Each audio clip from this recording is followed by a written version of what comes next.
अच्छा जी, एक क्वेश्चन जो बार बार मतलब इनबॉक्स में भी क्लाइंट छोड़ रही हैं और एक क्वेश्चन जो बार बार पूछा भी जा रहा है वो ये है कि डॉक्टर शफक आप हर वक्त ये कहती रहती हैं कि पॉलीसिस्टिक ओवेरियन सिंड्रोम के अंदर हमारी जो है वो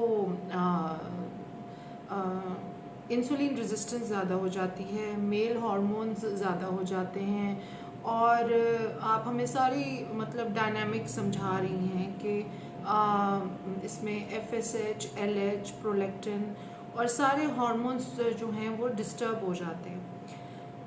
बॉडी के अंदर मेल पैटर्न हार्मोन्स यानी टेस्टोस्टेरॉन अगर हमें टेस्ट के ऊपर हमें ज़्यादा नहीं भी मिलते, यानी ऑन ग्राउंड हमें ब्लड लेवल्स अगर ज़्यादा नहीं भी मिलते, तो ख़वातीन की जो कंडीशन होती है यानी जो बालों की ग्रोथ है, जो उनका अपना पैटर्न नज़र आ रहा होता है, उस पैटर्न में क्लिनिकली हम ये डायग्नोज करते हैं कि हाँ ये पॉलीसिस्टिक ओवेरियन हैं खातून। तो वो ये क्वेश्चन ये करती हैं कि अब आप ये बताएं कि हम अब करें तो करें क्या। आपने बता तो बहुत कुछ दिया है, क्वेश्चन बहुत वैलिड है और बहुत जायज़ है।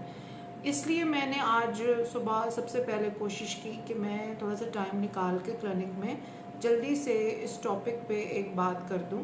देखिए, पॉलीसिस्टिक ओवेरियन सिंड्रोम जो है इसका जो फ्यूल है वो दो चीज़ें हैं।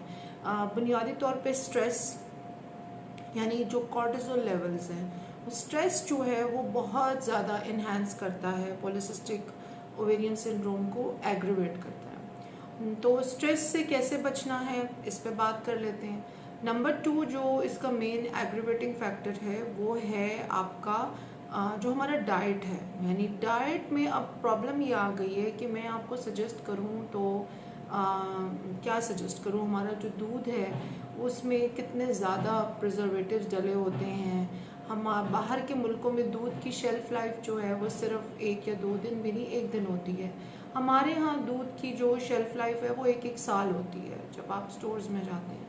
तो मैं यही कह सकती हूँ कि आप प्रिजर्वेटिव्स से जो चीज़ें भरी हुई भी होती हैं, यानी जिनमें प्रिजर्वेटिव्स होते हैं, उन चीज़ों से आपने दूर रहना है। मतलब इस कैटेगरी में फिर वो सारी चीज़ें आ गई, जैसे टिन वाली जो चीज़ें हैं, जो कैंड फूड्स हैं, जो कैंड मटेरियल्स हैं, जैसे फिज़ी ड्रिंक्स तो आ ही गए, जैसे जिनमें जूसेस हैं। लेकिन जैसे डब्बे वाला दूध, यानी आप जब स्टोर में एंटर हो तो कोई भी चीज़ जिसके ऊपर कोई डेट है, यानी वो डेट इस चीज़ की है कि अब इसकी जी 6 मंथ्स के बाद एक्सपायरी है, तो ये चीज़ें आपने फिर प्रेफर नहीं करनी, आपने यूज़ नहीं करनी। चले आप नॉर्मल दूध की, डब्बे वाले दूध की बजाय फिर आप ऐसा कीजिए कि आप फ्रेश दूध इस्तेमाल कर लें। कम से कम मिलावट ही होगी ना पानी की, और कुछ इंजेक्शंस लगे हुए होंगे ज़्यादा दूध देने के लिए। उसमें यूरिया खाद की बोरियां तो नहीं डली हुई होंगी to keep the date of expiry 1 साल तक के लिए, या ब्लीच तो नहीं डले हुए होंगे। तो एक बात ये, तो डब्बे वाली सब चीज़ें आपकी आउट हो गई। आपने फ्रेश कोशिश करना है कि आप फ्रेश चीज़ें खाएं, फ्रेश फ्रूट लें, फ्रेश सैलड्स लें। जो ये मटेरियल्स हैं, जैसे स्टेक, मुझे कई क्लाइंट्स कहती हैं जी मैं जब भी कहीं जाती हूँ तो मैं स्टेक खा लेती हूँ क्योंकि वो काफ़ी उसमें हाई प्रोटीन होती है। अब जब आप बाहर जाते हैं तो स्टेक और तरह से मिलती है। The purpose of steak is to eat meat. यहाँ पे जो स्टेक मिलती है उसके ऊपर हमें, आपको पता है कि पूरा एक पैकेट जो होता है वो क्रीम डली हुई होती है, और क्रीम हमने डाल के जब बनानी है एक पैकेट, वो भी डब्बे वाली क्रीम होती है, वो ताज़ा घर की क्रीम नहीं होती।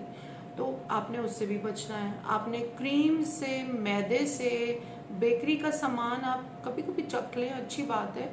तो आपका जो बुनियादी तौर पे डाइट है इस वक्त, चिकन को ले लें। चिकन को कितनी एंटीबायोटिक्स लगती हैं, कितनी एंटी फंगल्स लगती हैं, कितनी उनको इंजेक्शंस लगते हैं स्टेरॉइड्स के और एंटीबायोटिक्स के। तो वही चिकन हम हर वक्त खा रहे होते हैं रेस्टोरेंट्स में। तो अब आप मुझे ये देखें ना कि हमारे एनवायरनमेंट में जो न्यूट्रिशनल एलिमेंट्स हैं वो सारे के सारे पॉइंट आउट कर रहे हैं टुवर्ड एक ऐसी डाइट की तरफ जो हमारी बॉडी के ऊपर एक मेटाबॉलिक स्ट्रेस लेके आती है। यानी आटा आप देख लें, आटा जो है अब बिल्कुल इस टाइम मैं अगर अपने जो हमारे घर में आटा आता है अगर मैं मेंटेन ना करूं, मल्टीग्रेन आटा ला के उसमें मिक्स ना करूं, या मैं जौ का, चने का और दूसरे आटे उसके अंदर मिक्स ना करूं, तो जो आटा हमारे घर में आ रहा है, यानी जो नॉर्मल मिल रहा है, जो बोरियों में आ रहा है, तो वो 20 kg की बोरी जो आटा जो रोटी बनती है वो बिल्कुल एक मैदा होता है, यानी वाइट कलर की मैदे की रोटी है। तो मैदा वैसे ही गट के लिए बिल्कुल एक चमड़े जैसी चीज़ है।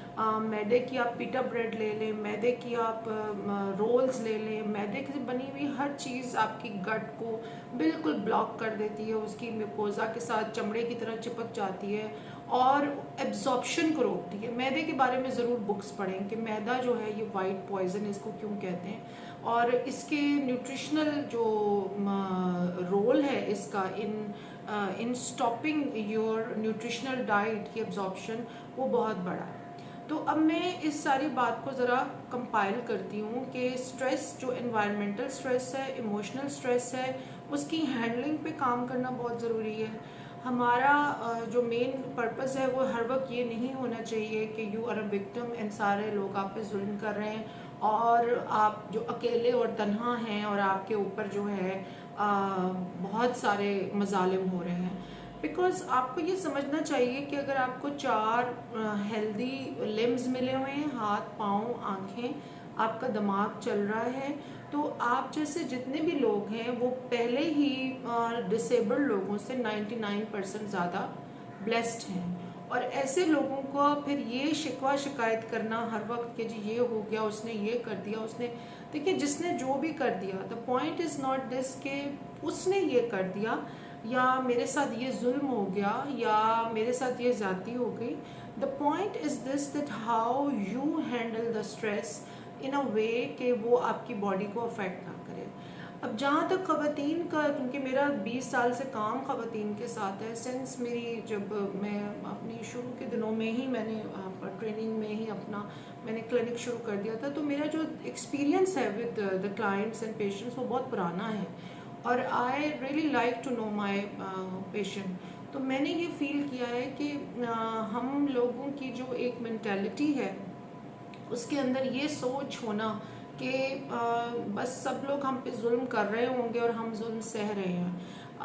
आपको ये एक्नॉलेज करना पहले ज़रूरी है कि मेरे साथ जो स्ट्रेस लाइफ में आ रहे हैं, मुझे भी एक एग्जामिनेशन पेपर मिला हुआ है, क्योंकि ज़िंदगी के इम्तिहान है, ज़िंदगी किसी के लिए भी आसान नहीं है। और आपके साथ अगर दूर से आपको ये लगता है कि जी पता नहीं मेरी उस सहेली की ज़िंदगी बहुत आसान है या मेरे उस कज़न की ज़िंदगी बहुत आसान है, या मैं उनको फेसबुक पे हंसता खेलता देखती हूँ, वो हर वक्त वेकेशंस कर रहे हैं और वो कितने सक्सेसफुल हैं, तो यकीन जानिए with my 20 years of experience मैं आपको इस बात का यकीन दिला सकती हूँ कि सब लोग अपना अपना पेपर बहुत ही तनदही से दे रहे हैं। अगर ज़िंदगी ना होती तो फिर जन्नत की ज़रूरत नहीं थी। आजमाइशें, ज़िंदगी आजमाइशों का नाम है और अपने अंदर ये करेज पैदा करनी चाहिए कि मुझे अपनी ज़िंदगी के मसाइल को इस तरीके से हल करना है, स्ट्रेस को ऐसे हल करना है कि नंबर 1 ये कि मैं अपने जो बच्चे हैं या अपने जो नीचे के हमारे कज़न्स हैं, जो बच्चे हैं छोटे, जो हमें देख रहे होते हैं कि हम स्ट्रेस को कैसे हैंडल कर रहे हैं, हम एक्चुअली में उनके लिए एक रोल मॉडलिंग कर रहे होते हैं। हम उस टाइम पे उनको ये बता रहे होते हैं कि जब आपकी लाइफ में कोई स्ट्रेस आएगा तो आपने कैसे हैंडल करना है। तो rather than doing this kind of behaviour कि हम हर मसले के ऊपर एक पैनिक, एंजाइटी और एक स्ट्रेस आउट सिचुएशन में आ जाएं, हमें पहले स्ट्रेस को पढ़ना चाहिए और अपनी एजुकेशन कभी ख़त्म नहीं करनी चाहिए। क्योंकि जब आप ये समझ लेते हैं कि मुझे सब कुछ पता है, तो फिर आप वहाँ से आपका जो है ना प्रॉब्लम शुरू होती है। हो सकता है कि आप अपने घर की जो स्वीपर्स है उससे भी कोई अच्छी बात सीख रहे हो। आपको हर वक्त तैयार होना चाहिए to change yourself, to evolve yourself, and please read good books, ऐसी बुक्स जो आपको स्ट्रेस हैंडलिंग को समझाएं, अगर आपको, और ऐसे कोप अप मैकेनिज्म्स आपको सीखने पड़ेंगे जिनसे जो है वो स्ट्रेस का डायरेक्ट अफेक्ट आपकी इमोशनल हेल्थ पे ना आ रहा हो। This is a very important subject, और मुझे लगता है ये हमारी जो प्राइमरी क्लास के बाद जो हमारी मिडिल ग्रेड और मेट्रिकुलेशन और फिर ए लेवल्स ओ लेवल्स के लेवल पे civil classes, emotional health classes, money management classes होनी चाहिए, जिसमें बच्चों को ये सिखाया जाए कि भाई आपने अपने इमोशंस को ऐसे छोड़ नहीं देना है। आपको अगर स्ट्रेस लाइफ में आए, उसमें उन क्लासेस में उनको जो बड़े टीचर्स हैं या मेंटोर्स हैं वो आके समझाएं, उनसे बात करें, वन ऑन वन उनका रिलेशनशिप होना चाहिए। ऑल्दो ये भी नहीं हो रहा है, लेकिन मुझे यकीन है कि इन फ्यूचर ऐसी क्लासेस शुरू हो जाएंगी जिसमें बच्चों को हम बचपन से सिखाएंगे कि आपकी इमोशनल हेल्थ कितनी इंपॉर्टेंट है और उसका आपके हार्मोन्स पे कितना ज़्यादा रोल है। तो अभी वीडियो ये लंबी हो रही है, इसलिए मैं नेक्स्ट वीडियो के अंदर आपको बताती हूँ कि हमने डाइट का जो स्ट्रेस है जो बॉडी पे आता है पॉलिसिस्टिक के लिए, उसको कैसे कंट्रोल करना है, और इमोशनल जो हेल्थ है उसकी स्ट्रेस हैंडलिंग पे भी हम अलग से 10 मिनट्स की वीडियो बनाएंगे, क्योंकि मुझे कहा गया है कि 10 मिनट से ऊपर ड्यूरेशन नहीं जानी चाहिए वीडियो की। तो I hope it will help anybody and everybody.